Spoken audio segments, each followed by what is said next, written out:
नमस्ते दोस्तों, मेरा नाम है पूजा और स्वागत है आपका हमारे चैनल प्रिंसेस ऑफ लव पर। आगे बढ़ने से पहले अगर आपने अभी तक हमारे चैनल को सब्सक्राइब नहीं किया है तो नीचे दिए गए लाल बटन को दबाकर सब्सक्राइब कर लें और बेल आइकन को ऑल पर सेट कर दें ताकि आपको हमारी हर नई वीडियो की नोटिफिकेशन मिलती रहे। आज मैं आपके लिए एक ऐसी कहानी लेकर आई हूँ जो सीधे हृदय को स्पर्श करती है। शीर्षक, जब भगवान ने हाथ पकड़ लिया। गांव का नाम था नारायणपुर। छोटा सा गांव, कच्ची गलियां, मिट्टी के घर और बीचों बीच एक पुराना शिव मंदिर जिसकी घंटी की आवाज पूरे गांव को एक साथ जोड़ देती थी। उसी गांव में रहता था मोहन। मोहन कोई बड़ा भक्त नहीं था। न उसके माथे पर तिलक रहता, न वो रोज मंदिर जाता, न उसे बड़े बड़े मंत्र याद थे।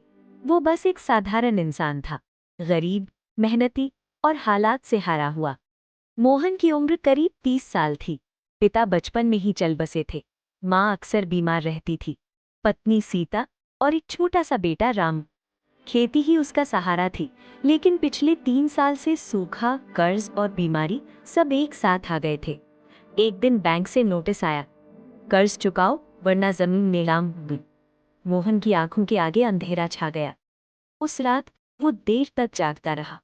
माँ खांस रही थी, पत्नी चुपचाप आंसू पूंछ रही थी और बेटा भूखा सो गया था। मन में सिर्फ एक ही सवाल था, अब क्या करूं? अगली सुबह मोहन बिना कुछ बोले सीधे शिव मंदिर चला गया। न उसे पता था क्या कहना है, न ये कि प्रार्थना कैसे करनी है। वो बस मंदिर के एक कोने में चुपचाप बैठ गए।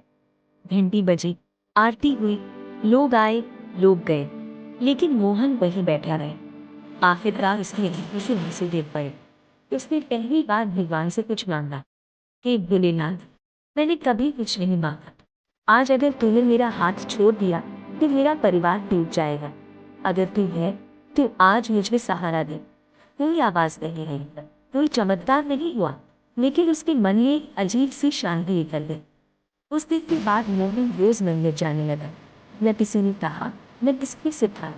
रोज सुबह खेत पर जाने से पहले और रात के सोने से पहले वो 5 मिनट शिवलिंग के सामने बैठ जाता है। कभी कुछ कहता, कभी बस चुपचाप बैठा रहता। धीरे धीरे उसका मन बदलने लगा। वो झूठ बोलना छोड़ने लगा, उसका गुस्सा कम होने लगा, वो दूसरों की मदद करने लगा। एक दिन मंदिर की देवी पुजारी ने कहा, बेटा, भगवान से शब्द नहीं, सच्चा मन चाहिए। ये बात मोहन के दिल में बस गई। 1 साल बीत गए, कर्ज अभी भी था, फसल फिर खराब हो गई और माँ की तबीयत और ज्यादा बिगड़ गई। एक रात डॉक्टर ने कहा, अगर इलाज नहीं हुआ तो सभी नहीं बचेगी। पैसे सिर्फ 100 रुपये, लेकिन पूरी तरह पीट कर वह दौड़ता हुआ मंदिर पहुंचा। रात के 2 बजे मंदिर बंद था। वह वहीं सीढ़ियों पर बैठ गया और पहली बार वो जोर जोर से गया, ये भगवान, अगर मेरी माँ ने कुछ बुरा किया हो तो सजा मुझे दे देना, लेकिन उसे बचा लेना। मैं सब कुछ तेरे चरणों में सौंपता हूँ। उस रात वो वहीं सो गया। सुबह मंदिर खुलने से पहले एक आदमी आया, साफ कपड़े, सादा चेहरा। उसने मोहन को देखा और पूछा, क्या हुआ? मोहन ने सब कुछ बता दिया।